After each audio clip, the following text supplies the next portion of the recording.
So next up, we've got Maria Biddulph from National Highways and James Berry from West Midlands Police to discuss the issue of abnormal loads for us. So good afternoon, everyone. Jim Barry from West Midlands Police. I'm part of the Central Motorway Police Group. And Maria Biddulph. Maria Biddulph, Assistant Regional Safety Coordinator over at National Highways, working in partnership with West Midlands Police on this topic. I'm going to really quickly touch on two things that Mr. Dorrington's just said. If we see the vehicles, we will stop them for the DVSA and we will deal with them and pass them to Mr. Dorrington for car transporting.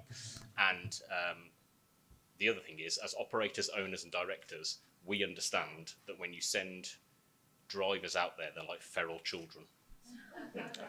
They will go out there, they will do things that they shouldn't do, and they will test your limits. So we understand that as the police, so take that on board.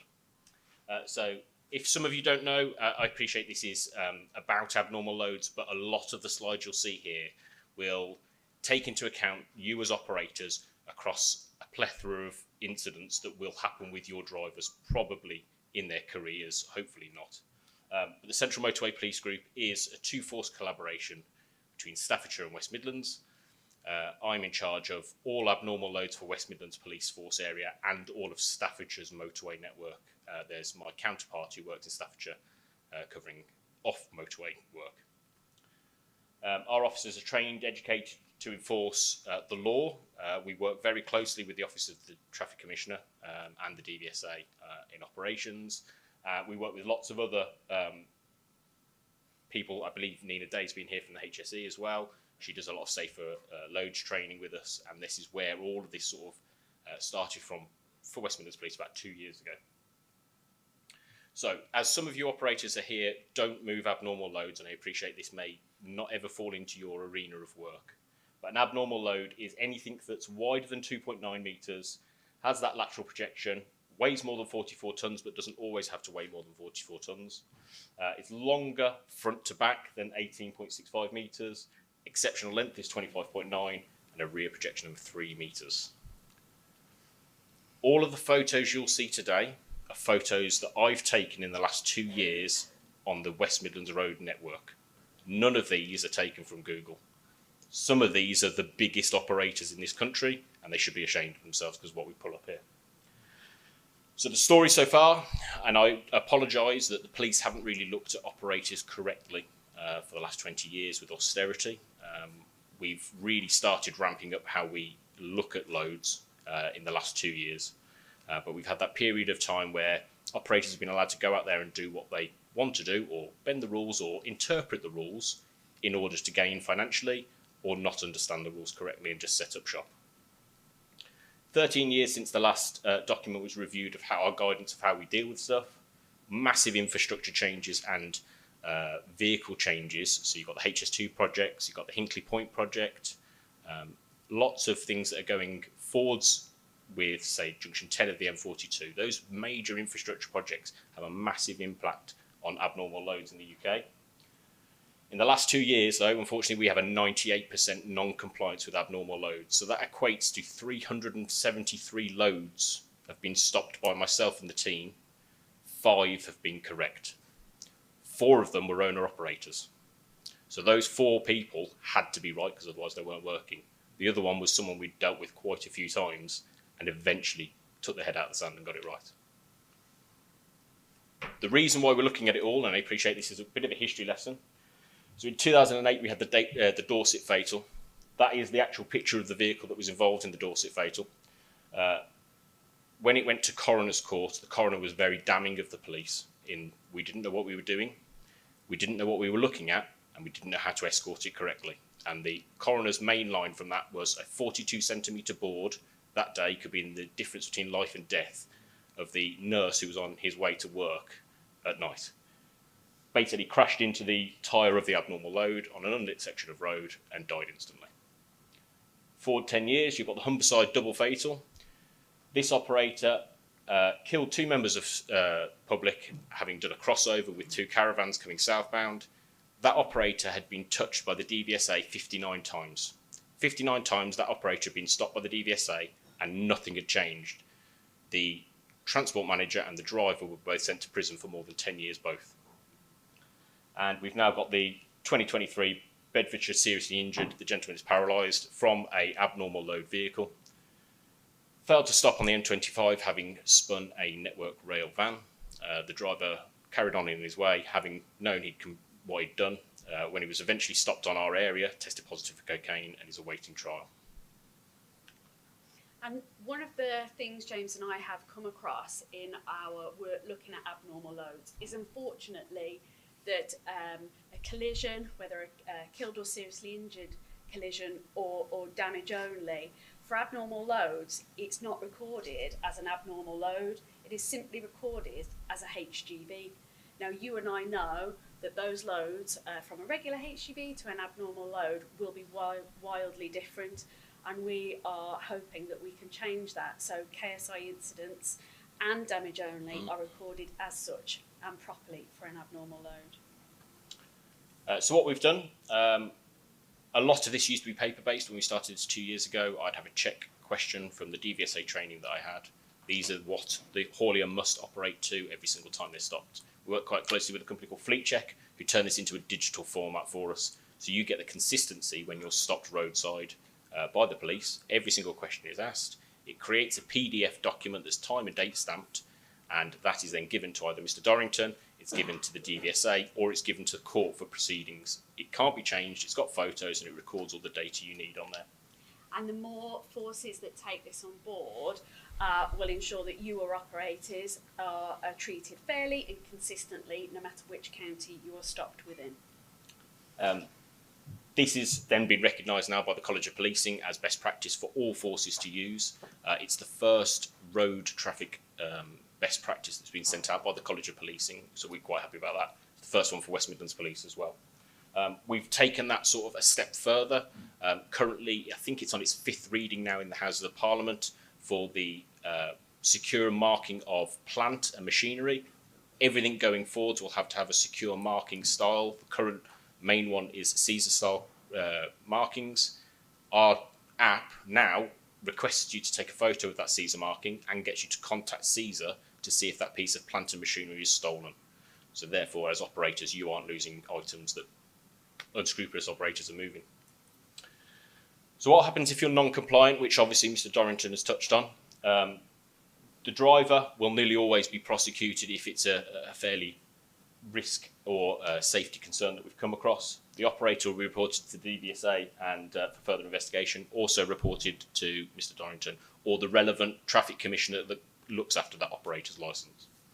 And I think some of our previous speakers today have touched upon the theme of don't bury your head in the sand. And we're going to run through a few case studies now, and I think certainly that theme is prevalent, that if people have a touch from an enforcement agency, they do need to stop and have a think before they proceed again with their operations. So this is an operator based in Derbyshire, stopped by Gwent Police down on the M4. Load was insecure and poorly restrained. I don't know whether you can actually see make it out. That's a flick knife. Officers have gone into the cab to do the tacho download, as you would do any other HGV that's stopped on a roadside, and that Nazi symbol that is on the flick knife. The piece of plant that was on the back had all of its data tag markings removed. We see a massive increase in organised criminality infiltrating normal operators in order to allow their money to be transferred within the operation.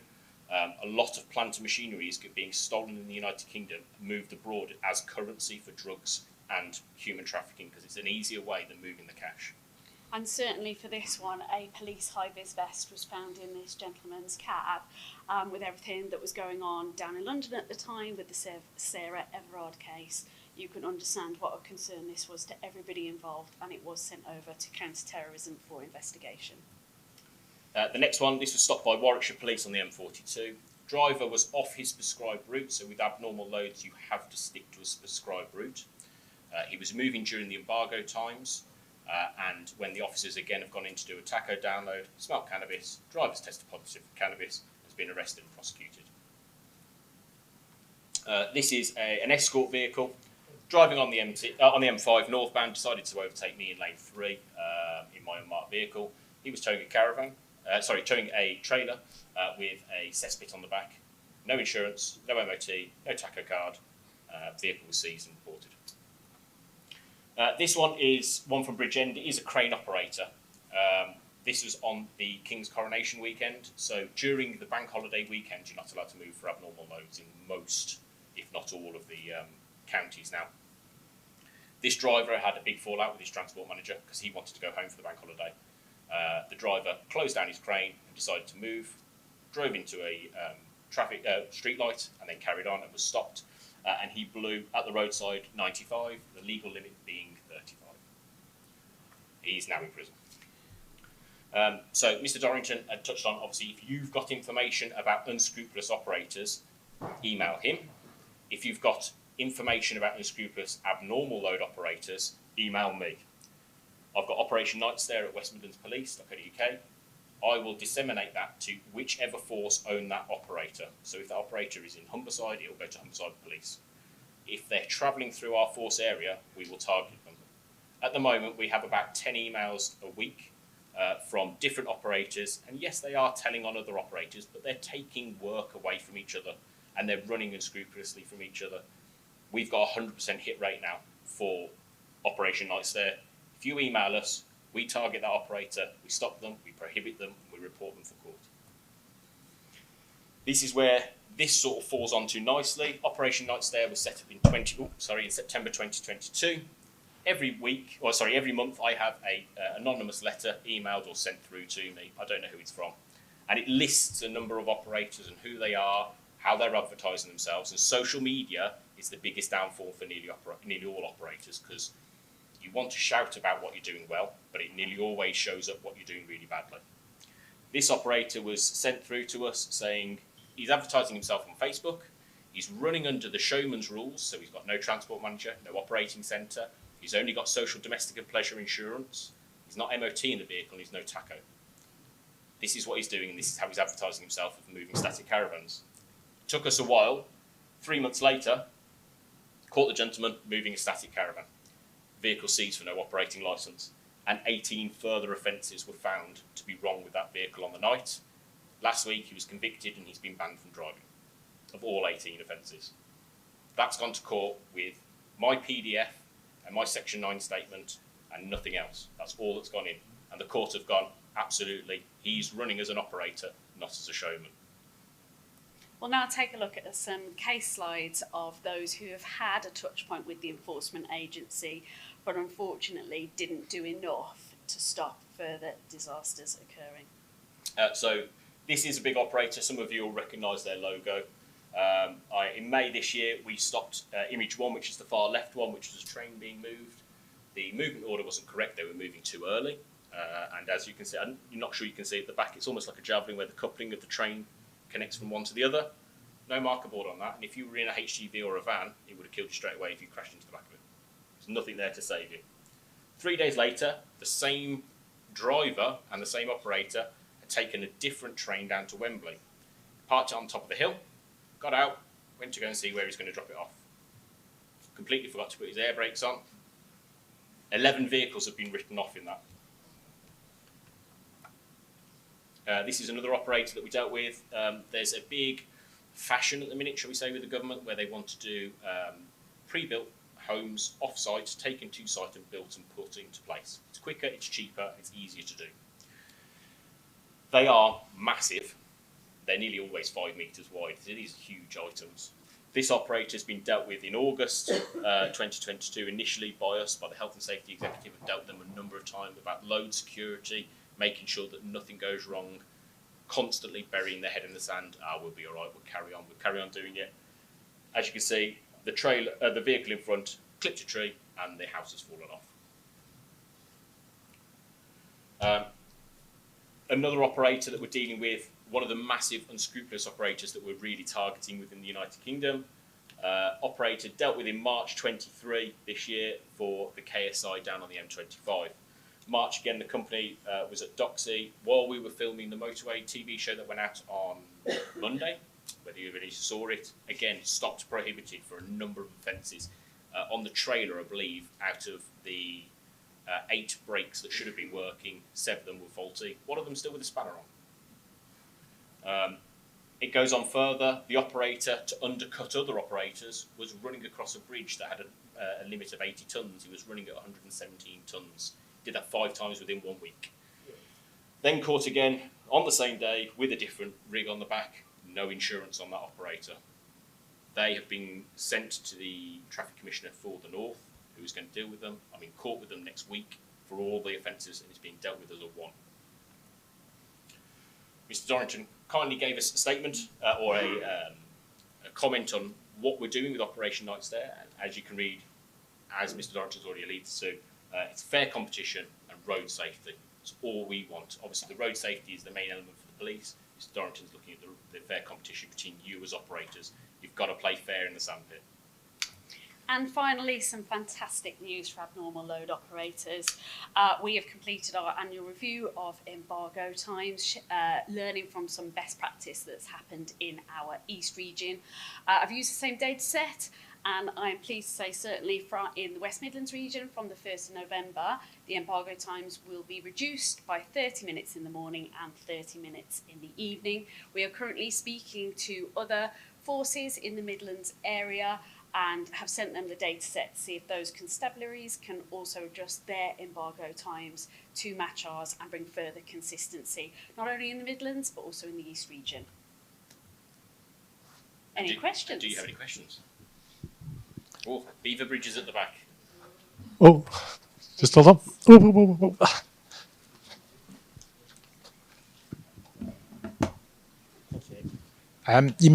You mentioned about fairness and consistency.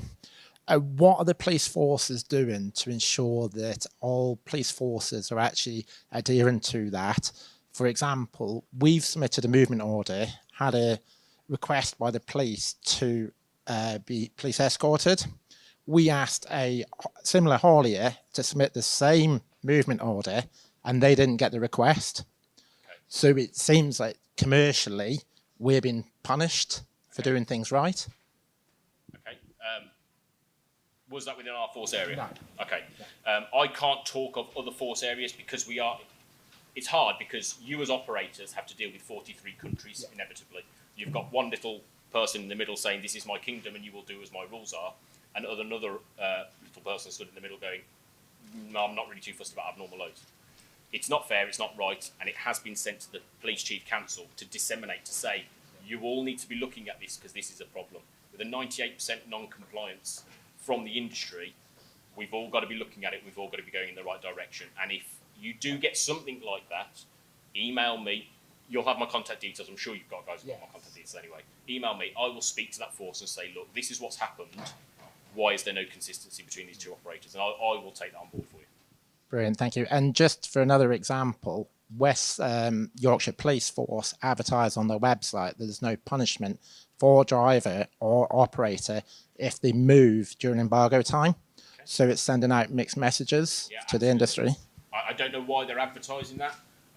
There is no physical fine for moving during the embargo time, but what you've agreed to as a contract between you as an operator and the force is you will not travel during those times. If you're travelling during those times, that movement order isn't valid. So if you've not got a valid movement order, you revert back into common use. You're too wide, you're too long, or you're too heavy, and therefore you will be fined under the construction use regulations. Yes. Brilliant. Thank you. Cheers, buddy. Thank you. I think what you've highlighted, the two of you, with some of the case studies in particular, are, like you say, they're not just issues for abnormal loads. The drink, the drugs, the maintenance issues are everywhere. Yeah. And the consequences are the same as a van, a car, another large goods vehicle, if it goes wrong. So I think for me, I think there's one thing from abnormal loads that I see when I'm out on the roads is the propensity for people still to drive up to the backside of them before changing lanes. From a national highways perspective, is there a way of, particularly on the smart motorways, to be able to notify drivers that there is an abnormal load so far down the road and to start closing the lanes off a little bit earlier to force people to change lanes?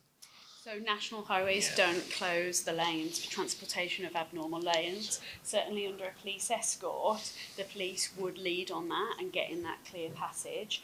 For really slow abnormal loads, some are only travelling at 4 or potentially 12 miles an hour. We have previously put on the overhead gantry a warning of a slow moving vehicle, but at those speeds they'd always be accompanied by the police.